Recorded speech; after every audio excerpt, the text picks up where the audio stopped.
나는 그의 유일하신 아들 우리 주 예수 그리스도를 믿습니다. 그는 성령으로 잉태되어 동정녀 마리아에게서 나시고 본디오 빌라도에게 고난을 받아 십자가에 못 박혀 죽으시고 장사된 지 사흘 만에 죽은 자 가운데서 다시 살아나셨으며 하늘에 오르시어 전능하신 아버지 하나님 우편에 앉아 계시다가 거기로부터 살아있는 자와 죽은 자를 심판하러 오십니다. 나는 성령을 믿으며 거룩한 공교회와 성도의 교제와 죄를 용서받는 것과 몸의 부활과 영생을 믿습니다. 아멘. 찬송가 370장, 통일찬송가로는 455장, 주 안에 있는 나에게, 찬양으로 하나님께 영광 돌리도록 하겠습니다.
하나님의 말씀은 열왕기하 23장 28절 29절 말씀입니다.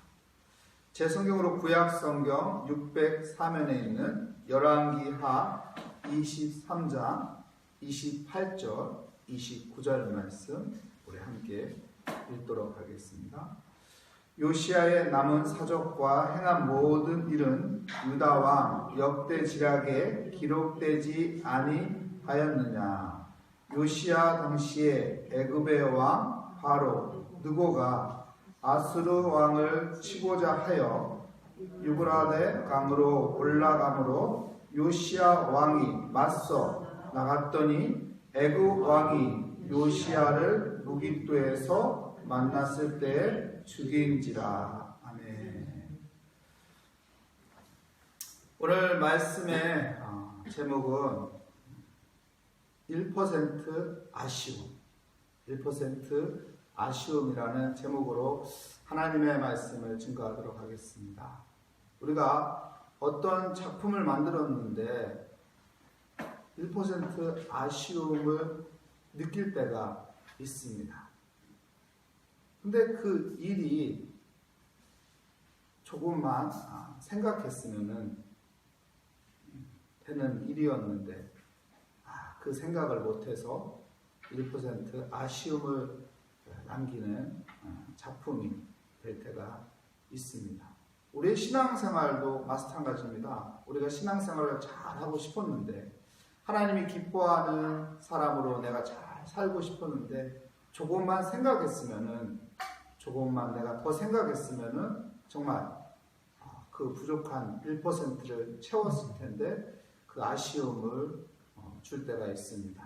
여러분, 우리가 신앙생활하면서 아쉬움이 있는 것이 아니라 정말 조금만 더 생각해서 그 1%를 채워가는 은혜의 삶이 오늘 또한 우리에게 있는 하루가 되시기를 축복합니다.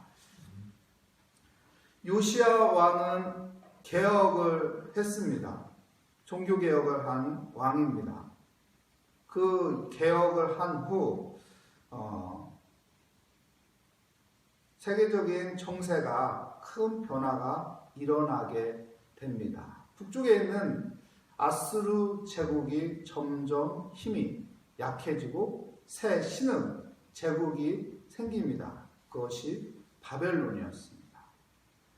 바벨론이 힘이 점점 세지자 바벨론이 아수르를 공경했고 아수르의 니느웨 수도를 점령, 정복을 하게 됩니다. 아수르는 남쪽에 있는 애굽 나라와 동맥을 맺었고 힘이 약해진 아수르 나라를 도와 힘이 강한 바벨론을 견제하고 바벨론을 공격하기 위해서 애굽의 느고 왕이 북쪽으로 올라가게 됩니다. 아수르 나라를 돕기 위해서 올라가는데 오늘 본문 말씀에 나오는 무깃도라는 지역에 유다 왕 요시야 왕이 길을 막습니다. 그리고 못 가게 하지요. 근데 애굽의 왕이었던 느고가 왜 못 가게 하느냐, 길을 열으라 합니다. 하지만은 요시야 왕은 그 길을 막고 전쟁을 합니다. 그 전쟁에서 요시야 왕이 죽음을 맞이하게 되지요. 참 안타깝습니다. 요시야 왕, 종교개혁을 한 정말로 훌륭한 왕이었는데, 하나님 마음에 기쁨을 주는 왕이었는데 안타깝게 그 전쟁에서 죽고 마는, 그 전쟁에서 죽지만 않았다면 정말 유대아 나라에 더 큰 아름다운 일들이 이루어지지 않았을까 하는 그런 생각을 남기는 모습입니다. 그렇다면 왜 요시야 왕은 이 애굽 왕이었던 느고 왕이 그 아수르 쪽으로 올라가는 것을 왜 막았을까요? 왜 막았을까요? 우리가 잘 알다시피 아수르 제국이 북이스라엘을 멸망시켰습니다.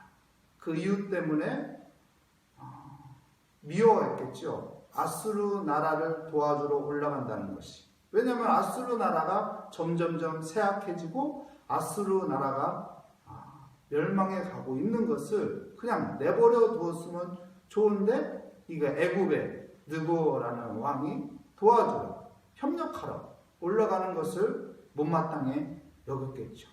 또 하나의 또 못마땅해 여기는 것이 있습니다. 그것은 무엇이냐면은 역대하 33장 11절 말씀에 보면은 이런 말씀이 있습니다. 여호와께서 아수르 왕의 군대 지휘관들이 와서 치게 하심에 그들이 므낫세를 사로잡고 쇠사슬로 결박하여 바벨론으로 끌고 간지라. 역대하 33장 11절에 이렇게 말씀하고 있죠. 그러니까 요시야 왕의 할아버지가 아수르에게 잡혀서 개같이 끌려가게 된 것입니다.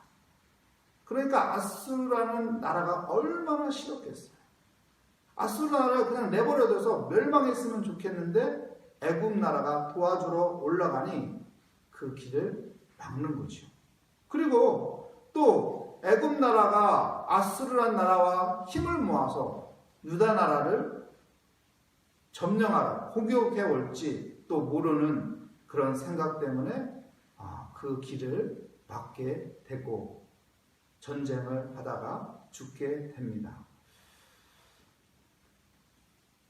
그리고 우리가 더 말씀을 볼 것은 역대하 35장 21절 22절에 보면은 애굽 왕 느고가 어떻게 말하는지 보도록 하겠습니다. 누구가 요시야에게 사신을 보내어 이르되 유다 왕이여 내가 그대와 무슨 관계가 있느냐? 내가 오늘 그대를 치려는 것이 아니요 나와 더불어 싸우는 족속을 치려는 것이다.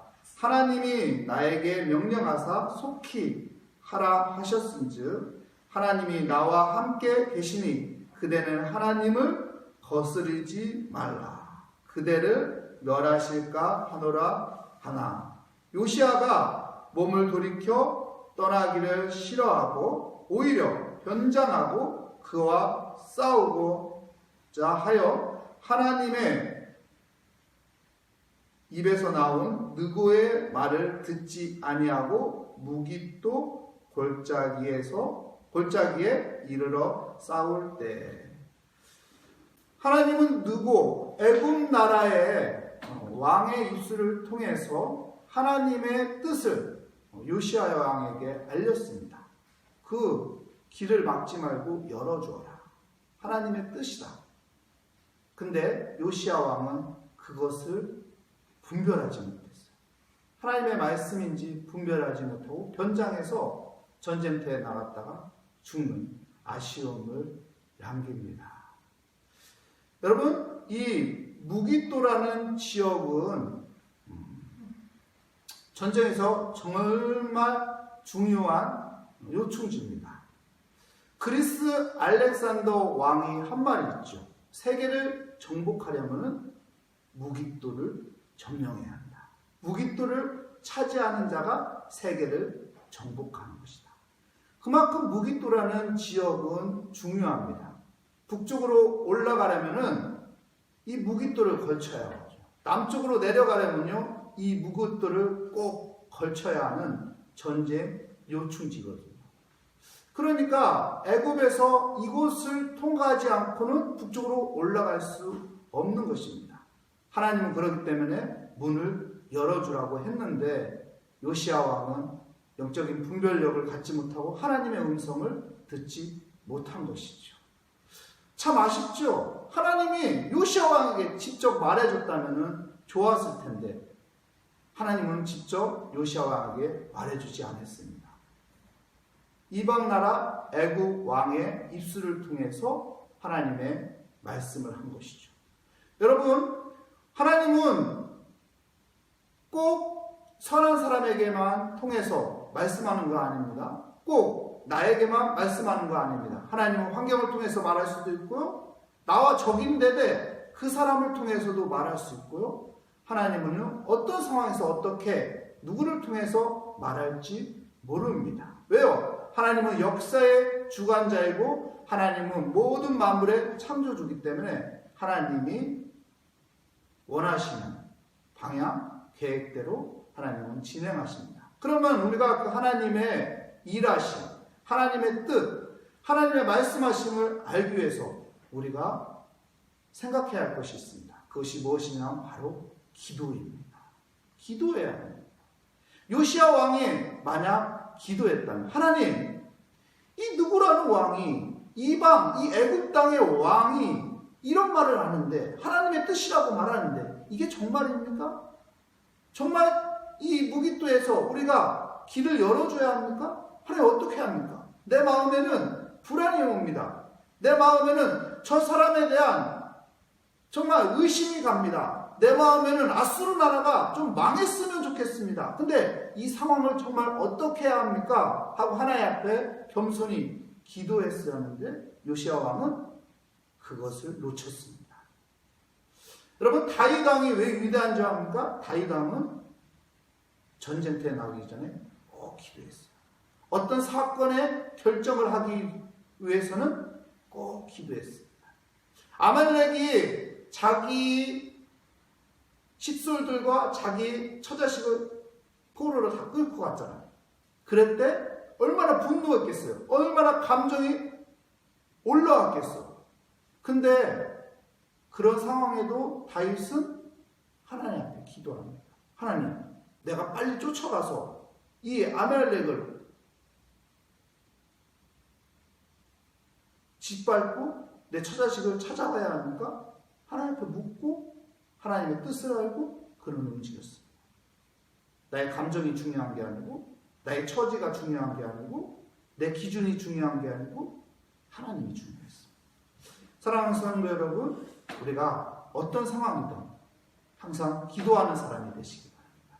작은 거든 큰 것이든 우리의 감정이 중요한 게 아니고, 우리의 기준이 중요한 게 아니고, 내 처지가 중요한 것이 아니고 하나님의 뜻은 무엇일까? 기도하며 살아갈 때 하나님은 우리에게 지혜를 주시고 하나님은 우리에게 좋은 판단을 할 수 있는 길을 열어주실 것입니다. 하나님은 우리의 선한 목자입니다. 우리를 푸른 초장 쉴만한 물가로 인도하시는 선한 목자이십니다. 그 하나님의 인도하심을 따라 살아가는 복된 하루가 되시기를 축복합니다. 기도하겠습니다. 하나님 감사합니다. 1% 부족한 아쉬움을 갖지 않기 위해서 하나님, 날마다 매 순간순간마다 하나님의 뜻을 묻고 하나님을 의지하는 믿음의 사람이 되게 하여 주시옵소서. 기도하는 사람이 되게 하여 주시옵소서. 그래서 하나님께서 주시는 지혜를 가지고 하나님께서 인도하시는 그 길을 따라가는 순종하는 하나님의 사람이 되게 하여 주시옵소서. 오늘도 기도하고 하루를 시작합니다. 주께 맡기고 하루를 시작합니다. 주님과 동행하는 은혜의 삶을 누리게 하여 주시옵소서. 주께 감사드리며 예수 그리스도의 이름으로 기도합니다. 아멘. 하늘에 계신 우리 아버지, 아버지의 이름을 거룩하게 하시며 아버지의 나라가 오게 하시며 아버지의 뜻이 하늘에서와 같이 땅에서도 이루어지게 하소서. 오늘 우리에게 일용할 양식을 주시고 우리가 우리에게 잘못한 사람을 용서하여 준 것 같이 우리 죄를 용서하여 주시고 우리를 시험에 빠지지 않게 하시고 악에서 구하소서. 나라와 권능과 영광이 영원히 아버지의 것입니다. 아멘. 오늘 말씀을 다시 한번 생각하며 우리가 겸손히 하나님 앞에 모든 것을 내려놓고 맡기며 의지하며 기도하며 오늘 하루도 승리하는 삶이 되시기 바랍니다. 함께 기도하겠습니다. 하나님 감사합니다. 오늘도 주님을 의지합니다. 오늘도 겸손히 새벽을 깨우며 무릎을 꿇고 주를 의지하며 하루를 시작합니다. 하나님, 내가 주님과 더 친밀한 관계를 가지며 살아가기 원합니다. 내 안에 있는 모든 사건들, 내 안에 있는 모든 문제들, 내 안에 있는 모든 결정하고 생각할 때 그 누구보다 먼저 하나님 앞에 다 이야기하고 다 털어놓고 하나님을 의지하고 하나님이 뜻하시는 것이 무엇인지 알아가며 살아가게 하여 주옵소서. 내 감정이 중요한 게 아니고 내 처지가 중요한 것이 아니고 내 기준이 중요한 것이 아니고 하나님의 뜻이 무엇일까? 하나님이 원하시는 것이 무엇일까? 하나님 어떻게 하면 좋을까요? 하나님 앞에 겸손히 기도하며 하나님 앞에 맡기는 그런 삶을 누리게 하여 주시옵소서. 주님 감사합니다. 이 새벽에 주님을 바라보게 하시니 감사합니다. 하나님 감사합니다. 더욱더 내가 주를 의지하며 더욱 주께 맡기며 주를 의지하며 주님과 더 깊은 친밀한 교제를 하며 살아가는 은혜의 삶을 아버지 갖게 하시니 감사합니다. 오늘도 내가 해야 할 모든 일을 하나님 앞에 이야기합니다. 하나님 앞에 맡깁니다. 하나님의 뜻은 무엇이 있을까? 하나님이 원하시는 것은 무엇이 있을까?